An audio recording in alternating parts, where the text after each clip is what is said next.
Hello everyone, আসসালামু আলাইকুম। Welcome my another new blog. আপনাদের সাথে অনেক দিন পর আবার একটা নিউ ব্লগ নিয়ে চলে আসছি। আসলে আমি ব্লগ আপলোড দিই না, কারণ আমার ব্লগ আপলোড দিতে অনেক বেশি আলসামি লাগে। যাই হোক, আমরা প্ল্যান করে বের হয়েছিলাম। সেদিন আমি, আপু আর আমার ফ্রেন্ড ঘুরতে বের হয়েছি। তো এই দিন প্রচুর পরিমাণ বৃষ্টি হয়েছে, বাট মেঘ আগে থেকে মেঘলা মেঘলা দিতেছিল। আমরা না শুনেই বের হয়ে পড়ছি। এই যে আমার কিউট ফ্রেন্ডটা, আমার থেকে ওর বেশি অনেক বেশি কিউট লাগে।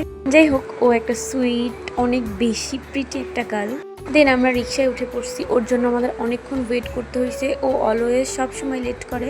আর এখানে আমরা কি নিয়ে জানি কথা কাটাকাটি করতেছিলাম। কথা কাটাকাটি বলতে গেলে ভুল হবে, আমরা জাস্ট একটা কথা নিয়ে বার্গেটিং করতেছিলাম। যাই হোক, আমরা নিচে চলে আসছি, ব্রিজের নিচে আসছি। বৃষ্টি পড়তেছিল অনেক বেশি। আমরা যখন নৌকাতে উঠলাম তখন বেশি বৃষ্টি পড়তেছিল। দেন আমরা যতবারই নৌকা থেকে ওই পারে যাইতেছিলাম তখনই বৃষ্টি শুরু হইতেছিল। আমরা যেই আবার ব্রিজের এই পাশে আসছিলাম তখন আবার বৃষ্টি পড়া থেমে গেছে। দেন আমরা নৌকাওয়ালাকে বলতেছিলাম যে এবার যদি বৃষ্টি পড়ে তাহলে আমরা নেমে যাব। তো লাস্টবারের মতো আমরা বের হয়েছি আবার, তখন বৃষ্টি পড়ে নাই আর। যাই হোক, আমি কিন্তু কথা কম গুছাই বলতে পারি। আমার কথা যদি ভুল ভ্রান্তি থেকে থাকে তাহলে অবশ্যই ক্ষমার দৃষ্টিতে দেখবেন, কারণ আমি কথা একদমই গুছাই বলতে পারি না, এটা সবাই বলে।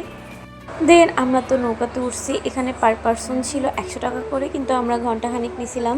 মার্কেটিং করে 200 টাকা করে নিয়েছিলাম 1 ঘন্টার জন্য।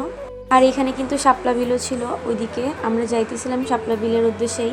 এই যে ওরা দেখতেছেন না, ও কিন্তু অনেক বেশি ভয় পাইতেছিল নৌকাতে। অনেক বেশি ভয় পায়, কারণ ওরা দুইজনই ছিল অনেক হেলদি আর আমি ছিলাম অনেক বেশি চিকন। যাই হোক, আমি আমার অলমোস্ট ভিডিও করা হয়ে গেছে। ওদেরকেও ভিডিও করে দিতেছিলাম। আমার অনেকগুলো ভিডিও এবার সুন্দর আসছে, যদিও আমার বোন আমাকে পিক ভিডিও করে দিতে পারে না। মানে যেমন পিক তুলে দিবে ওইটাই সুন্দর লাগবে ওর কাছে, কিন্তু আমার কাছে আমার মনের মতো পিক হয় না ও যদি আমাকে পিক তুলে দেয়। তো আমি এইখানে দাঁড়াইছিলাম নৌকার উপরে। এইটা দেখে আমার বোন আর আমার ফ্রেন্ড অনেক বেশি ভয় পাইছিল, কারণ নৌকাটা একদম নড়তেছিল। যেহেতু আমি ওদের মতো হেলদি না, তার জন্য ভয়ের কোনো কারণ নেই, নৌকাওয়ালা বলতেছিল। দেন আমরা ভিডিও করে নিতেছিলাম। আর এই দেখেন, ও আমাকে সুন্দর করে এটা বাঁধি দিলাম।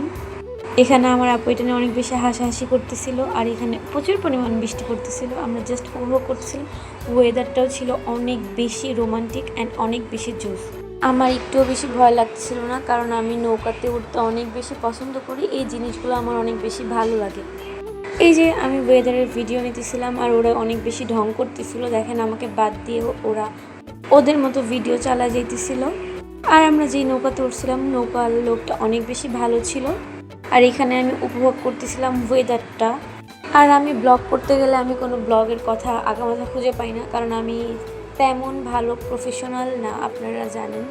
যাই হোক, দেন আমরা নৌকা থেকে নামার পর আমরা রেস্টুরেন্টে বসে দেন আমাদের মতো আমরা নিজের ইচ্ছায় অর্ডার করে খেয়ে দিয়ে বের হই। বাট এখানে একটা কাহিনী হয়েছে। একটা মেয়ে অনেক বেশি আমাদের দিকে তাকায় আছে। ওই যে পিছনে মেয়েটা অনেক বেশি, মানে চোখের পলক পড়তেছে না আমাদের। আমি অনেকবার অনেকভাবে বোঝানোর ট্রাই করছি কথা বলে, বাট মেবি বুঝছে, তারপরেও তাকাই ছিল কেন জানি। আমরা খেয়ে দিয়ে বের হয়েছি। তো আজকের মতো ভিডিওটি এখানেই। আল্লাহ হাফেজ।